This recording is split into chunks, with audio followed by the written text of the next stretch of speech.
Hello there and welcome back to another edition of the Silly Car Showdown. This time we're taking a look at the... oh dear. This car was requested by Inferno the Fox. It's actually a carry-on from the original series that I did here on this channel, and it's the BMW Isetta. Now, it isn't going to end well. That's probably the only prediction I can make with this one. Of course, the only restriction in this series is the cars can't have drivetrain swaps, so we won't do that. However, we can do engine swaps, and this thing's going to certainly need it because it comes with a mighty 13 horsepower from stock and fails everything. So, we have a choice between the VTEC Honda unit or a 2-rotor. We're going to go for the 2-rotor. This is probably... yeah, actually, I think I'm correct in saying this is the first rotary engine car we've had on this series. Oh dear. And we'll turbocharge it as well, because that weighs less than supercharging. And I kind of want the lightest possible car in this, because I want to die, I think, is simple enough. Wait, that reduces... I think that's the first time I've ever seen taking the chrome off with Forza Aero actually reduce the PI. Unfortunately, we cannot have the basket on the back. And holy crap, look at the PI difference between putting the wing on it and not having a wing on it. Fantastic. And that will remove some weight as well, so sod it. We'll just try and make this thing as silly as possible, because there's no way it's going to be controllable. There's no way it's going to be quick. There's, yeah, no doubt in my mind about that. 145s on the front, massive, huge tyres, and 155s on the rear. Of course, this thing, not exactly a freewheeler. It has, well, 2 wheels on the back. It's just they're very, very close together for some reason. Right. Also interesting, no driveline swap for this car. Not actually sure as to why. I'm not really a mechanical person. There's probably a perfectly logical explanation as to why it doesn't have that. If we put brakes on it, it reduces it below 1,000 pounds of weight. We will want suspension and that, and unfortunately there is no weight reduction, but there is a chassis rigidity, which is something we are going to want. That is going to boost up the weight, but I don't really care. It is necessary. Alright, onwards to the engine. Now, PI wise, this is actually probably going to be not terrible, but actually driving wise, of course, it will be bloody awful. I think this engine can get about 700 horsepower, somewhere in that region. Ooh, we've dropped below 1,000 pounds. Can we stay below 1,000 pounds? We might be able to. The rotary bumps us up. The turbo is going to bump us up in weight, though. 1,006 pounds, 633 horsepower. That's really going to boost us up in weight, and it actually isn't adding that much more PI at the same time. 650 horsepower Isetta does sound nice. We're not going to have it under 1,000 pounds, so sod it. We will go for that. And as for this, it adds a fair amount of power, but I don't think it's really worth it, to be honest with you, because of the weight it adds, so sod it, we'll leave it off. It also reduces the PI. Speaking of the PI, this is actually, ironically enough, a higher PI than that Mazda we had last time. I don't think it's going to be as quick as the Mazda we had last time, though. 650 horsepower, 412 foot-pounds torque, 1,010 pounds of weight. Front weight distribution is 46%, which is actually pretty good for a rear... oh, sorry, this is actually a mid-engine car, as it turns out. Sorry, I was going to say rear-engined.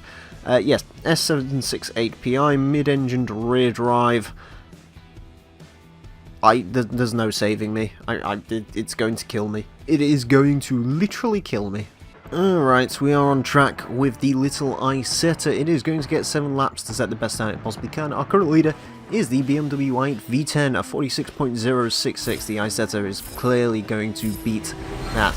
Makes a fantastic noise. Also, gearbox might need tuning. I did say if the gearboxes are so horrendously broken, I would actually tune the car. This might need it. Also, just pointing this out, it didn't fall over in the first turn. I mean, ooh, okay. I don't want to speak too soon, but this isn't as bad as I was expecting. I haven't died yet, which is a bonus. I actually think four-wheel drive swapping these... I've heard of mixed results when it comes to actually four-wheel drive swapping the Isetta. Some people says it really helps it out. Other people aren't so confident in it. In my experience, it actually helps at keeping it mid-engined rear drive, as we see the front end lift up. Okay, gear ratios, it tops out 141. I think we are going to extend those out slightly, just to make it a little bit fairer on the little Isetta. We'll do that, just to maybe give it some more breathing room. There we go. Right, anyways, again, not like I can really make things much more unfair for the Isetta. That being said, I mean, it isn't as terrible as I remember it being. I've spoke about this before on my own personal channel.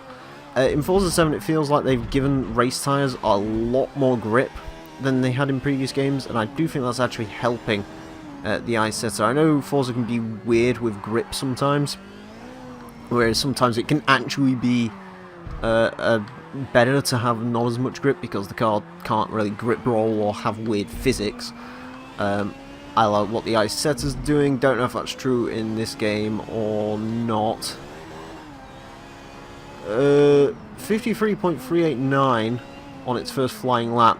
That's quite interesting, considering the slowest car we've currently had is the Citroen 2C VTEC with a 52.799. If the Isetta can beat that, I will be astounded, to be honest with you, because I am 100% expecting this to be the slowest car we've ever had. Oh my goodness. All of the front end lifting through there as we power on the Isetta down towards the final bits. Ooh. Front end is lifting up, no major accident as of yet though, which is a bonus. It's always nice to not have major accidents. Trying to keep us settled down here and apply the power. Ooh, ooh. It doesn't like it when I apply the power. Apparently applying too much power results in sky ground death. Okay, ooh, God, this thing is terrifying. I do love the little Isetta though. It is, all joking aside about it being the oh dear God and everything, I'm super happy that they add stuff like this to Forza because it makes the game way more enjoyable, if you ask me. I do think cars like this really do, oh God, make the game better by them being here. That dirtied the lap, which is a bit of a shame because that was actually on to be a pretty darn quick lap, because I did actually go off there. So yeah, I cannot count this lap. That being said, it wouldn't have been any... Well, actually, was it 53.243? It would have been slightly quicker. Again, if only slightly. My God. I mean, it's probably one of the fastest accelerating cars we've had. That is one thing that this car has got going for it. This lap will count because technically this should not be a dirty lap, so this one will count if, of course, we don't get a quicker, clean lap in the time this goes around. Yeah, it's all about throttle control, really, with the Isetta by the looks of it. If you put all the power on, the front end's just going to lift up. Whereas if you just sort of go half throttle, you know, just gently, gently, softy, softy, catchy monkey with it, it isn't terrible. It hasn't fallen over yet. That was 52.662 though. I mean, 52.662. I don't know if that lap actually counted because I don't know at what point it actually started going all of the wrong. But see if we can actually check back. If it didn't go on the grass, technically that lap could count. It smashed into that wall. Yeah, okay, it did go on the grass on the run up there. Love the way it's sort of bucking and whatever. Right, so yeah, that lap cannot be counted, unfortunately, for the little Isetta, which is a shame because that was actually a quick lap. I'm surprised rewinding didn't actually invalidate this lap, come to think of it, but there you go. Okay. So, it has actually proven it can be quicker than a Citroen 2CV. It's proven it can be quicker than the Ford F100 actually as well, come to think of it. Because the Ford F100 is literally only a couple of milliseconds quicker than the 2CV. Alright, I'm going to try my absolute best to keep everything controlled. Coming on to the straight, probably going to lose quite a fair bit of time doing that. But I'd rather try and secure this lap time and secure it another lap time.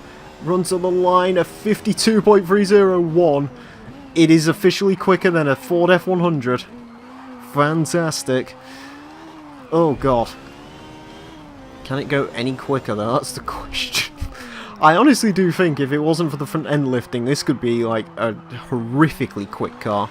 Or even front end lifting slightly less than it is doing.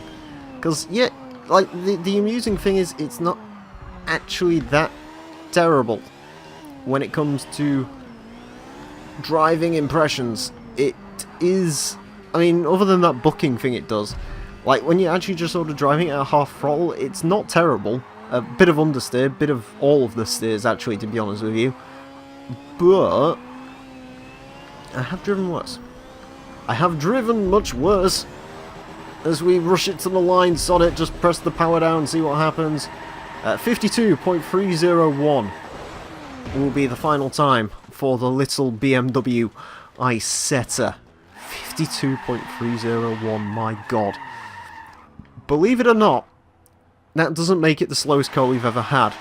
Believe it or not, it actually beats two cars. It beats the Ford F100 and Citroen 2C VTEC to secure 6th place. For the little Rotary Isetta. That was not what I was expecting. I was expecting this thing to be a lot worse than that. I was expecting it to be a lot slower than that, but apparently, Inferno, and all of you out there, you're going to have to try better than that, because, you know, it turns out the Isetta was better than you thought, so come throw something even worse at me. I dare you. Anyway, speaking of requesting cars and so on, you can request cars, do leave them down below in the comment section, and I will go ahead and try them. I also love how the back wheels look on this thing, they look mighty big. Of course, my name has been Emile. You can check out my channel in the description below if you want to come and see various silliness, and even there's a video of me building this Isetta when it first came out in Forza 6. Anyways, thank you all very much for watching, and until next time, farewell.